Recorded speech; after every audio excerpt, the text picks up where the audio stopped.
नमस्कार दोस्तों, रामकल दोस्तों, प्रतापगढ़ ब्लॉग चैनल में आप सबका स्वागत है। आज दोस्तों हम बात करने वाला हूँ सरसों की बुआई या सरसों की खेती जब हम करते हैं तो अगेती खेती जब हम करते हैं उसमें हमें ज़्यादा पैदावार मिलता है या पछेती खेती करते हैं तब उसमें हमें ज़्यादा पैदावार मिलता है। दोनों में अंतर क्या है? हमें अधिकतर अगेती खेती करना चाहिए सरसों की या पछेती खेती करनी चाहिए, सब कुछ आपको इस वीडियो में बताया जाएगा। वीडियो को लाइक ज़रूर करें और चैनल को सब्सक्राइब करके बेल आइकन पर क्लिक कर लें ताकि वीडियो मिलता रहे आपको। अगर हम बात करें अगेती और पछेती की तो दोनों में काफ़ी अंतर देखने को मिलता है। हमने भी दोस्तों अगेती खेती भी किया है सरसों की और पछेती भी किया है। अगेती में अगर देखा जाए तो अगेती में होता क्या है, जैसे हम अगेती खेती कर देते हैं सरसों की तो अगेती खेती हमारे इधर जो है अक्टूबर महीने में शुरुआत कर देते हैं। अक्टूबर, लास्ट अक्टूबर तक उसकी बुआई शुरू हो जाती है जो अगेती खेती होती है।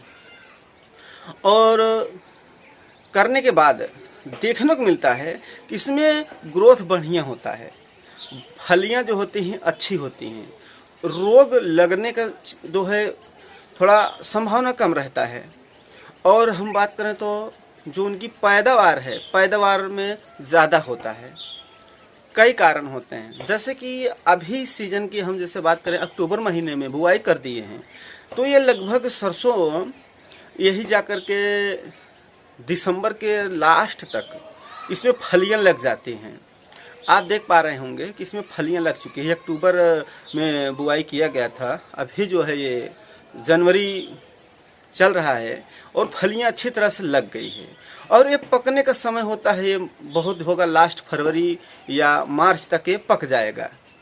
तो इससे क्या है, पकने का और फलियां जो होती हैं उसका विकास करने का एक समय मिल जाता है, इन्हें ज़्यादा समय मिल जाता है। तो इसमें जो फलियां होंगी सरसों की वो मजबूत होंगी, मोटी होंगी और दाने बड़े होंगे। यही जगह पर अगर हम पछेती खेती की बात करते हैं तो हमारे यहाँ पछेती खेती यहाँ तक कि लगभग शुरुआती दिसंबर तक पछेती खेती की बुआई किया गया है। यानी शुरुआती यानी 1 से लेकर के 15 दिसंबर तक की बुआई होती रहती है। अगर उस समय अगर बुआई होती है तो मान लीजिए किसी भी जनवरी चल रहा है, अभी तो इतने बड़े बड़े पौधाए हैं जो कि पछेती खेती है। कोई इतने बड़े हैं, कोई में तो फूल ही आ रहा है, किसी में फूल ही नहीं आए हैं। ये पछेती खेती किया गया है। तो इसमें क्या है, जब पैदावार का समय आएगा, फूल लगने का समय आएगा, फिर फलियां लग जाएंगी तो क्या है कि गर्मी आ जाएगा। वही फरवरी, मार्च, फरवरी आ जाता है तो फरवरी में क्या है, फरवरी बाद धूप लगने लगती है। तो जो हमारी पछेती खेती की फलियां हैं उसमें धूप लगने स्टार्ट हो जाएगी, ज़्यादा धूप होगा तब।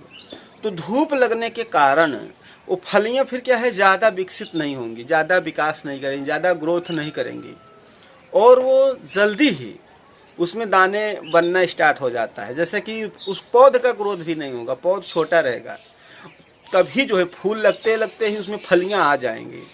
और मार्च के अंदर ही अंदर वो भी इसी के साथ में ही तैयार होती, जो अगेती होता है। अगेती थोड़ा मान लो कि 10-15 दिन लेट लपेट हो जाता है।